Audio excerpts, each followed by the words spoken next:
வீட்டில் தங்கமயில் இருக்காங்க. அவங்க அம்மா எல்லாருமே அப்படியே பார்க்குறாங்க. மீனா பேசுகிறாங்க.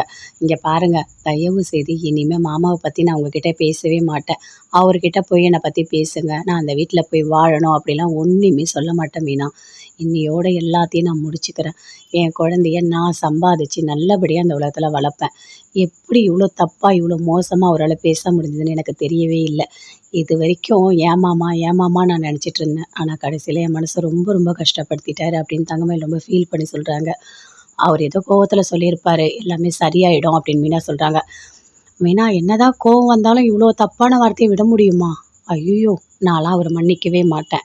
எனக்கு வேண்டாம், எனக்கு இனிமேல் அவர் வேண்டாம். நான் அந்த முடிவு தான் எடுத்திருக்கேன். நீங்களும் போய் எதையும் சொல்லாதீங்க அப்படின்னு சொல்கிறாங்க. அங்கே வந்து அப்படியே வெளியே வராங்க. வந்த உடனே தங்கமயில் அவங்க அம்மா அப்பா கிட்ட சொல்கிறாங்க, இங்கே பாருங்க, இனிமேல் நான் இங்கே தான் இருப்பேன். என் குழந்தைய நான் வளர்த்துப்பேன். என்னை கொண்டு போய் என் மாமியார் வீட்டில் விடுறேன். நீ அங்கே போ, நீ அங்கே போ.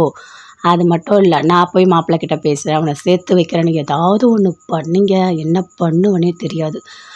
நல்லா தெரிஞ்சுக்கோங்க, என்னோடய வாழ்க்கையை நான் பார்த்துக்கிறேன், நான் சம்பாதிக்கிறேன், என் குழந்தைய நான் வளர்த்துக்கிறேன். அவர் கூட சேர்த்து வைக்கணும்னு சொல்லி ஏதாவது பிரச்சனை பண்ணி என்னை டார்ச்சர் பண்ணிகிட்டு இருந்தீங்க, அப்படியே போய் செத்து போயிடுவேன். புரியுதா? உயிரோடவே இருக்க மாட்டேன்.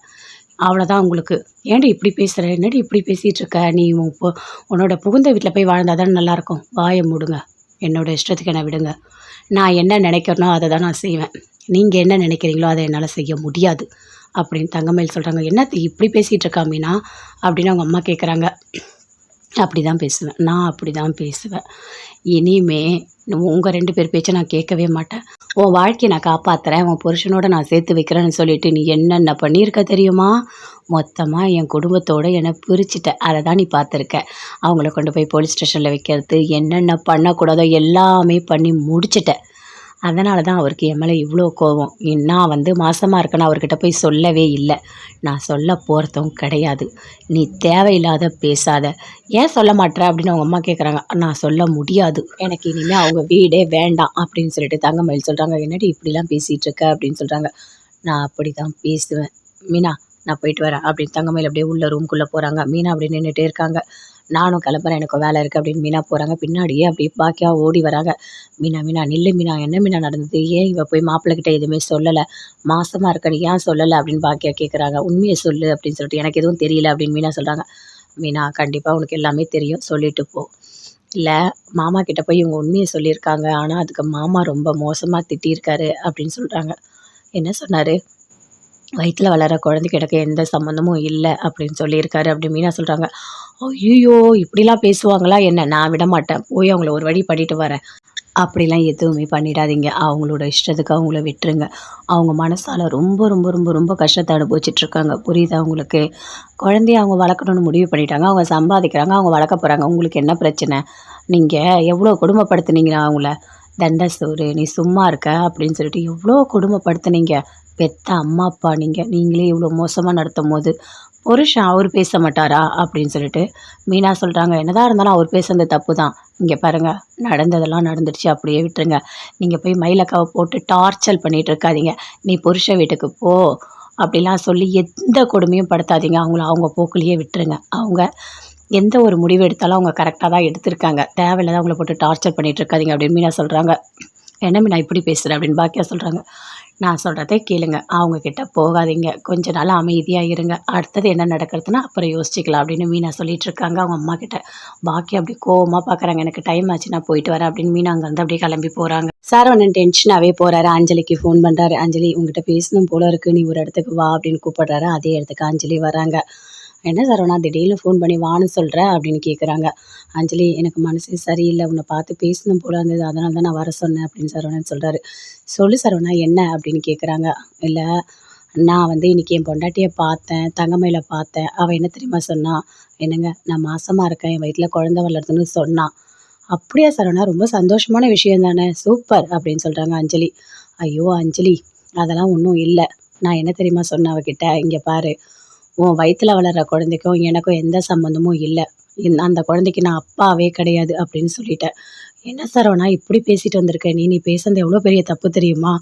நீயே இப்படிலாம் பேசுன? நீ அப்படி பேசுகிறவனே கிடையாதே அப்படின்னு அஞ்சலி கேட்குறாங்க. ஆமாம் அஞ்சலி, நான் அப்படி பேசுகிறவன் கிடையாது தான். ஆனால் என் மனசில் இருக்க அந்த அளவுக்கு கோவத்தை அவள் வெளியே வர வச்சுட்டா. அவ சொன்னது பொய்யா தான் இருக்கும்னு எனக்கு தோணுது அப்படின்னு சரவணன் சொல்றாரு. இல்ல சரவணா, எனக்கு என்னவோ உண்மையா இருக்குமோன்னு தோணுது அப்படின்னு அஞ்சலி சொல்றாங்க. உனக்கு தெரியாது அஞ்சலி, அவள பத்தி உனக்கு சுத்தமா தெரியாது. அவ என்ன தெரியுமா பண்ணா, இதுக்கு முன்னாடி எங்க வீட்ல இருக்கும்போது, "என்னங்க நான் மாசமா இருக்கேன்" அப்படின்னு சொல்லிட்டு அந்த கிட்ட கொண்டு வந்து காமிச்சா.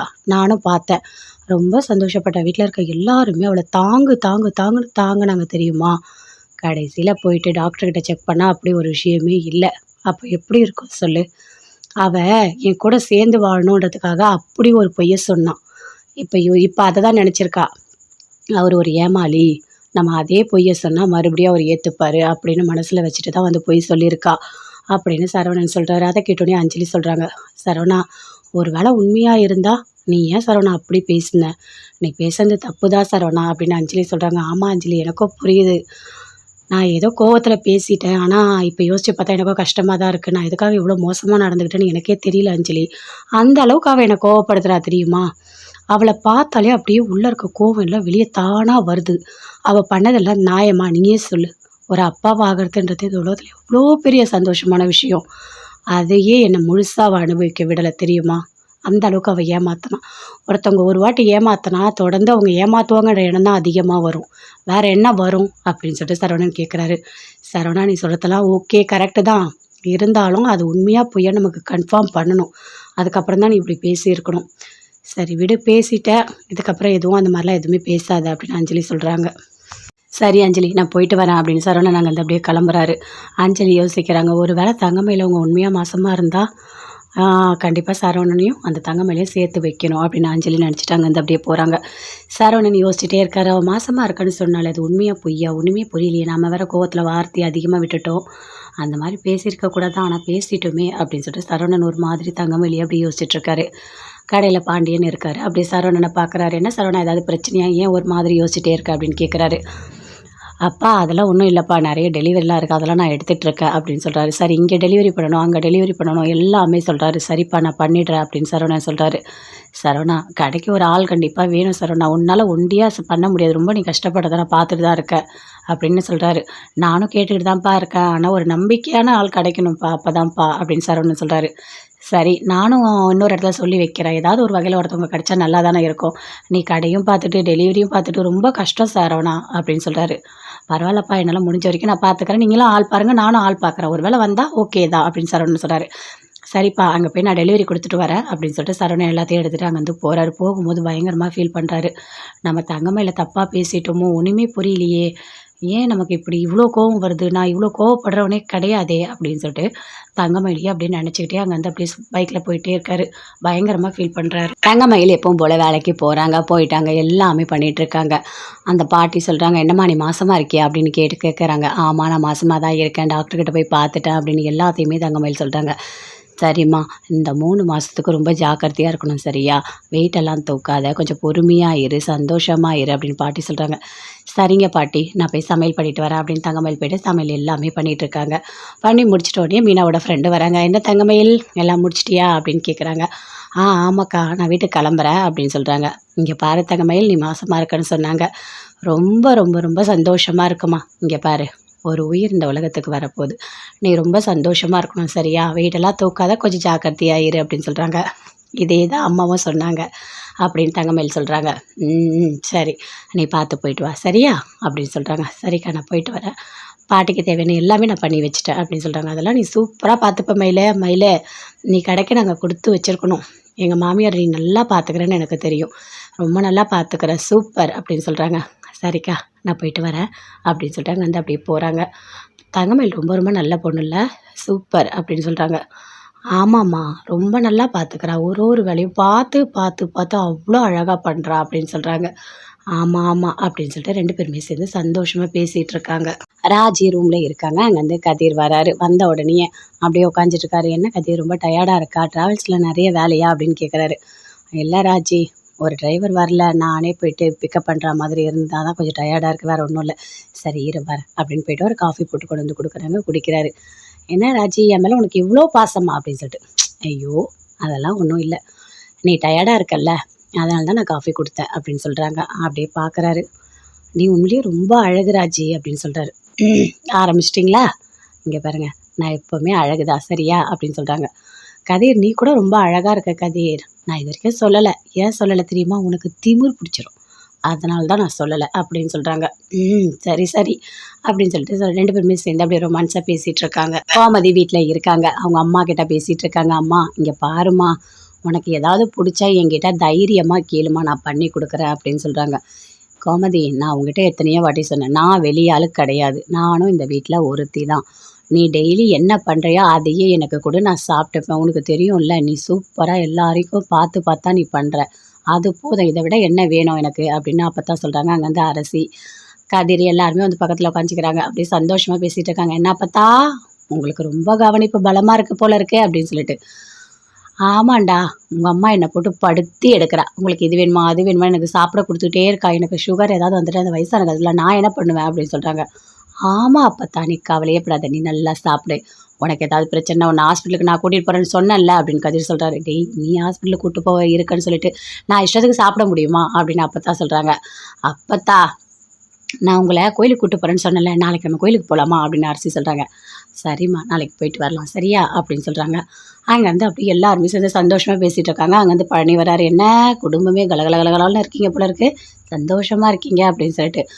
அம்மா உனக்கு ஒன்று தெரியுமா, நீ இல்லாமல் அங்கே வீடு ரொம்ப அமைதியாக இருக்குது, யாருமே பேச மாட்டாங்க. அண்ணிங்க அவங்க வேலையை பார்க்குறாங்க, அண்ணனுங்க வெளியே போயிடுறாங்க, வீட்டில் யாருமே இல்லாத மாதிரி இருக்குமா அப்படின்னு பழனி சொல்கிறாரு. டேய், நான் அங்கே இருந்தால் எப்போ பற்றில கத்திகிட்டே இருப்பேன், ஏதாவது ஒன்று பேசிகிட்டே இருப்பேன் அப்படின்னு சொல்கிறாங்க.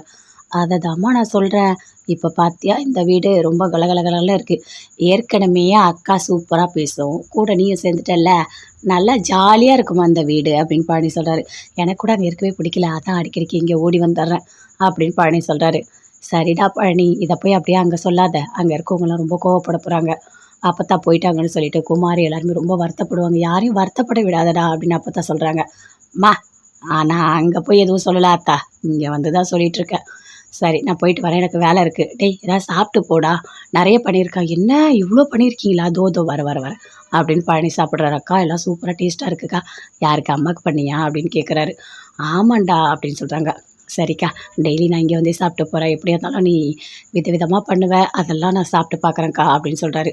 சரிடா வாடா, இதில் என்னடா இருக்குது, உனக்கா சேர்த்து நான் சமையல் பண்ணிட்டேன் சரியா அப்படின்னு கோமதி சந்தோஷமாக சொல்கிறாங்க. பழனி வீட்டில் தங்கமயில் இருக்காங்க. அவங்க அம்மா எல்லாருமே அப்படியே பார்க்குறாங்க. மீனா பேசுகிறாங்க. இங்கே பாருங்கள், தயவு செய்து இனிமேல் மாமாவை பற்றி நான் உங்ககிட்ட பேசவே மாட்டேன். அவர்கிட்ட போய் என்னை பற்றி பேசுங்க. நான் அந்த வீட்டில் போய் வாழணும் அப்படிலாம் ஒன்றுமே சொல்ல மாட்டேன் மீனா. இன்னையோட எல்லாத்தையும் நான் முடிச்சுக்கிறேன். என் குழந்தைய நான் சம்பாதிச்சு நல்லபடியாக அந்த உலகத்தில் வளர்ப்பேன்.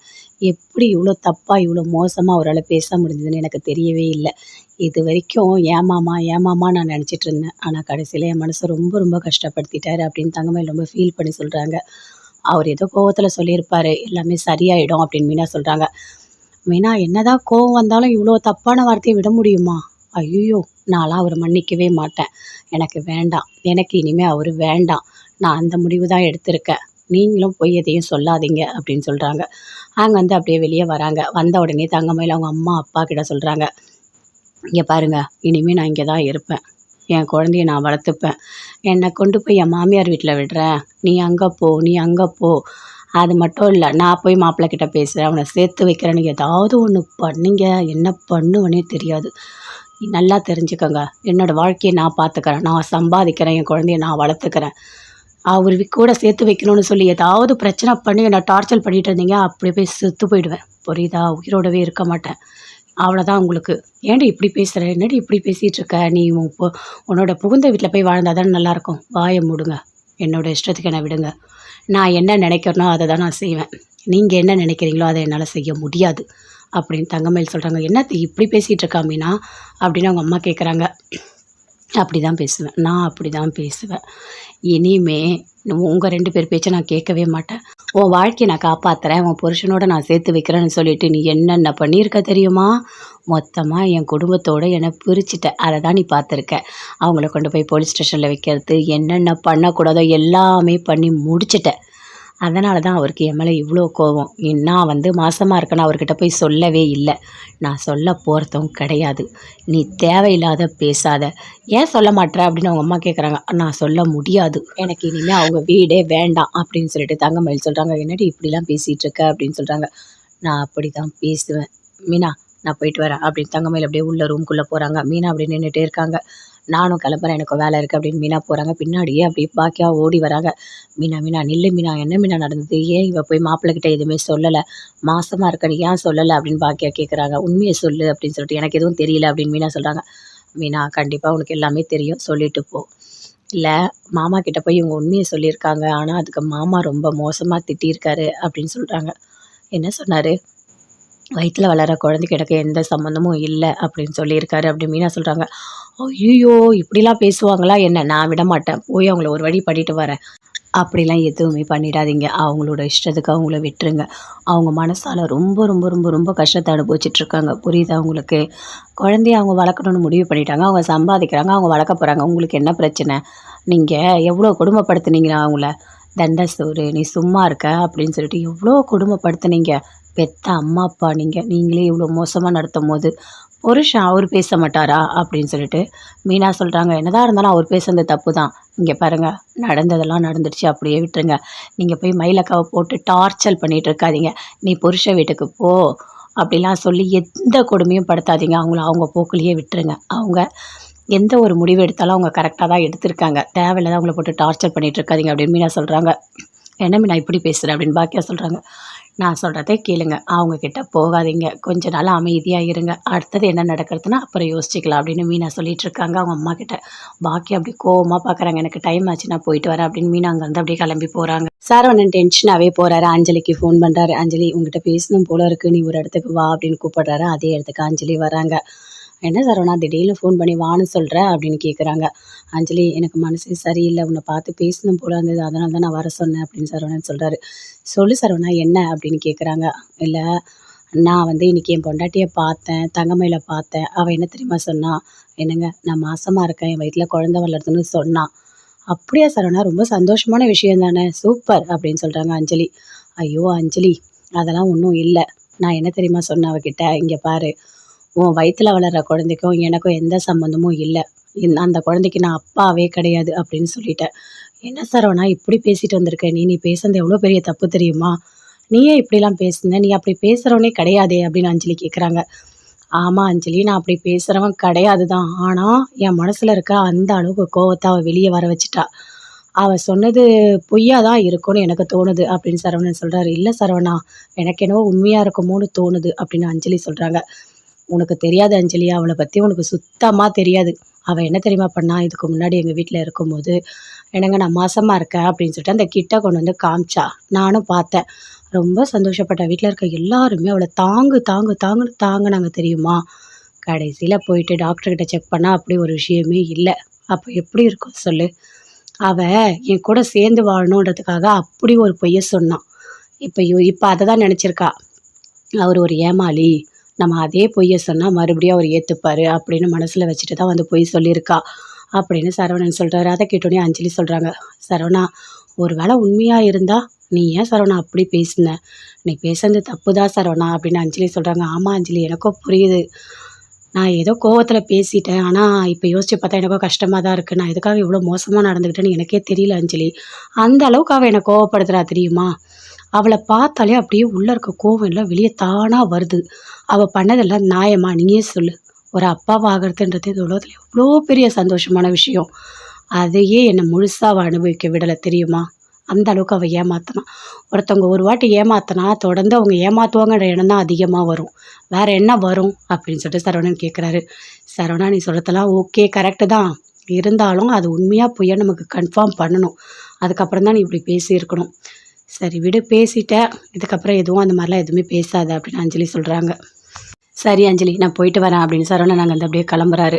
அஞ்சலி யோசிக்கிறாங்க, ஒரு வேளை தங்கமயில அவங்க உண்மையாக மாசமாக இருந்தால் கண்டிப்பாக சரவணனையும் அந்த தங்கமயிலையும் சேர்த்து வைக்கணும் அப்படின்னு அஞ்சலி நினச்சிட்டாங்க. அந்த அப்படியே போகிறாங்க. சரவணன் யோசிச்சுட்டே இருக்காரு. அவள் மாசமாக இருக்கான்னு சொன்னாலே அது உண்மையாக பொய்யா ஒன்றுமே புரியலையே, நம்ம வேறு கோவத்தில் வார்த்தையை அதிகமாக விட்டுட்டோம், அந்த மாதிரி பேசியிருக்கக்கூடாது, ஆனால் பேசிட்டோமே அப்படின்னு சொல்லிட்டு சரவணன் ஒரு மாதிரி தங்கமயிலையே அப்படி யோசிச்சுட்ருக்காரு. கடையில் பாண்டியன் இருக்கார். அப்படியே சரவணனை பார்க்குறாரு. என்ன சரவணா, ஏதாவது பிரச்சனையா, ஏன் ஒரு மாதிரி யோசிச்சுட்டே இருக்க அப்படின்னு கேட்குறாரு. அப்பா அதெல்லாம் ஒன்றும் இல்லைப்பா, நிறைய டெலிவரிலாம் இருக்குது, அதெல்லாம் நான் எடுத்துகிட்ருக்கேன் அப்படின்னு சொல்கிறாரு. சரி இங்கே டெலிவரி பண்ணணும், அங்கே டெலிவரி பண்ணணும் எல்லாமே சொல்கிறாரு. சரிப்பா நான் பண்ணிடுறேன் அப்படின்னு சரவணன் சொல்கிறாரு. சரவணா, கடைக்கு ஒரு ஆள் கண்டிப்பாக வேணும் சரவணா, உன்னால் ஒண்டியா பண்ண முடியாது, ரொம்ப நீ கஷ்டப்படுறத நான் பார்த்துட்டு தான் இருக்கேன் அப்படின்னு சொல்கிறாரு. நானும் கேட்டுக்கிட்டு தான்ப்பா இருக்கேன், ஆனால் ஒரு நம்பிக்கையான ஆள் கிடைக்கணும்ப்பா, அப்போதான்ப்பா அப்படின்னு சரவணன் சொல்கிறாரு. சரி நானும் இன்னொரு இடத்துல சொல்லி வைக்கிறேன், ஏதாவது ஒரு வகையில் ஒருத்தவங்க கிடைச்சா நல்லா தானே இருக்கும். நீ கடையும் பார்த்துட்டு டெலிவரியும் பார்த்துட்டு ரொம்ப கஷ்டம் சரவணா அப்படின்னு சொல்கிறாரு. பரவாயில்லப்பா, என்னால் முடிஞ்ச வரைக்கும் நான் பார்த்துக்கிறேன், நீங்களும் ஆள் பாருங்கள் நானும் ஆள் பார்க்குறேன், ஒரு வேளை வந்தால் ஓகே தான் அப்படின்னு சரவணன் சொல்கிறாரு. சரிப்பா அங்கே போய் நான் டெலிவரி கொடுத்துட்டு வரேன் அப்படின்னு சொல்லிட்டு சரவணன் எல்லாத்தையும் எடுத்துகிட்டு அங்கேருந்து போகிறாரு. போகும்போது பயங்கரமாக ஃபீல் பண்ணுறாரு.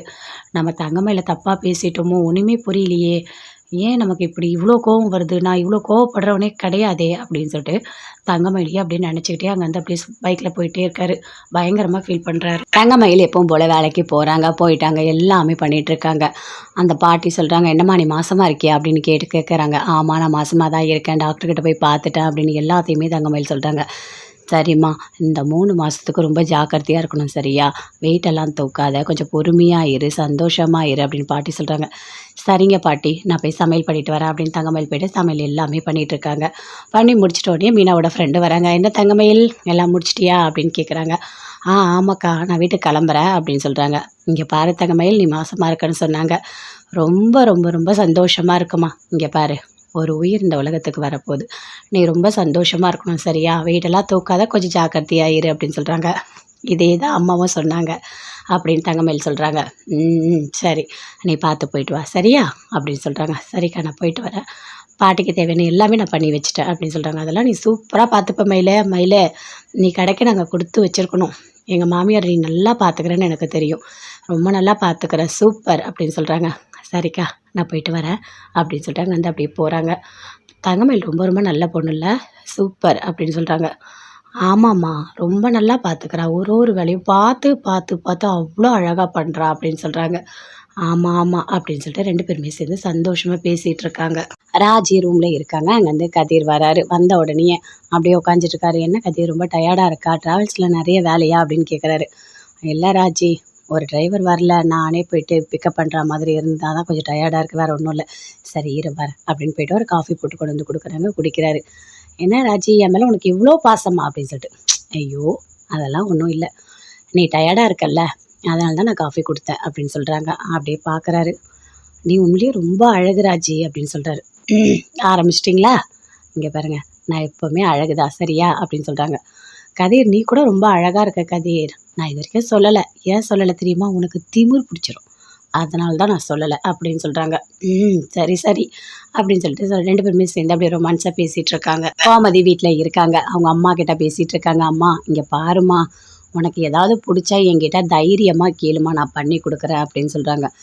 கோமதி, நான் உங்ககிட்ட எத்தனையோ வாட்டி சொன்னேன், நான் வெளியாளு கிடையாது, நானும் இந்த வீட்டில் ஒருத்தி தான், நீ டெய்லி என்ன பண்ணுறியோ அதையே எனக்கு கூட நான் சாப்பிட்டுப்பேன், உனக்கு தெரியும்ல, நீ சூப்பராக எல்லாரையும் பார்த்து பார்த்தா நீ பண்ணுற, அது போதும், இதை விட என்ன வேணும் எனக்கு அப்படின்னு அப்போ தான் சொல்கிறாங்க. அங்கேருந்து அரசி கதிர் எல்லாருமே வந்து பக்கத்தில் உட்காந்துக்கிறாங்க. அப்படியே சந்தோஷமாக பேசிகிட்டு இருக்காங்க. என்ன பார்த்தா உங்களுக்கு ரொம்ப கவனிப்பு பலமாக இருக்குது போல இருக்கு அப்படின்னு சொல்லிட்டு.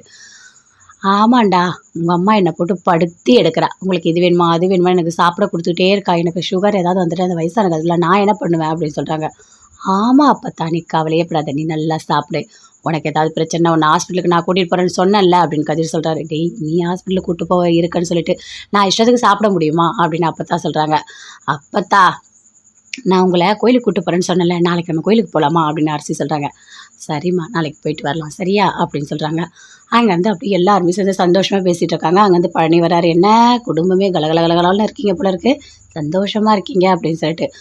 அம்மா உனக்கு ஒன்று தெரியுமா, நீ இல்லாமல் அங்கே வீடு ரொம்ப அமைதியாக இருக்குது, யாருமே பேச மாட்டாங்க, அண்ணிங்க அவங்க வேலையை பார்க்குறாங்க, அண்ணனுங்க வெளியே போயிடுறாங்க, வீட்டில் யாருமே இல்லாத மாதிரி இருக்குமா அப்படின்னு பழனி சொல்கிறாரு. டேய் நான் அங்கே இருந்தால் எப்போ பார்த்தாலும் கத்திகிட்டே இருப்பேன், ஏதாவது ஒன்று பேசிகிட்டே இருப்பேன் அப்படின்னு சொல்கிறாங்க.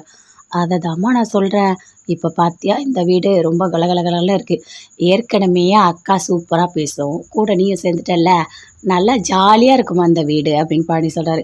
எனக்கு கூட அங்கே இருக்கவே பிடிக்கல, அதான் அடிக்கடிக்கு இங்கே ஓடி வந்துடுறேன் அப்படின்னு பழனி சொல்கிறாரு. சரிடா பழனி, இதை போய் அப்படியே அங்கே சொல்லாத, அங்கே இருக்கவங்களாம் ரொம்ப கோவப்பட போகிறாங்க, அப்போத்தான் போயிட்டாங்கன்னு சொல்லிட்டு குமாரி எல்லாருமே ரொம்ப வருத்தப்படுவாங்க, யாரையும் வருத்தப்பட விடாதடா அப்படின்னு அப்போத்தான் சொல்கிறாங்க. மா நான் அங்கே போய் எதுவும் சொல்லலை அத்தா, இங்கே வந்து தான் சொல்லிகிட்ருக்கேன், சரி நான் போயிட்டு வரேன், எனக்கு வேலை இருக்குது. டேய் ஏதாவது சாப்பிட்டு போடா, நிறைய பண்ணியிருக்கா. என்ன இவ்வளோ பண்ணியிருக்கீங்களா? தோ தோ வரேன் அப்படின்னு பழனி சாப்பிட்றாரு. அக்கா எல்லாம் சூப்பராக டேஸ்ட்டாக இருக்குக்கா. யாருக்கு அம்மாவுக்கு பண்ணியா அப்படின்னு கேட்குறாரு. ஆமாண்டா அப்படின்னு சொல்கிறாங்க. சரிக்கா, டெய்லி நான் இங்கே வந்து சாப்பிட்டு போகிறேன், எப்படியா இருந்தாலும் நீ விதவிதமாக பண்ணுவ, அதெல்லாம் நான் சாப்பிட்டு பார்க்குறேன்க்கா அப்படின்னு சொல்கிறாரு. சரிடா வாடா, இதில் என்னடா இருக்குது, உனக்கா சேர்த்து நான் சமையல் பண்ணிடுறேன் சரியா அப்படின்னு கோமதி சந்தோஷமாக சொல்கிறாங்க. பழனி சாப்பிட்டு அங்கேருந்து போகிறாரு.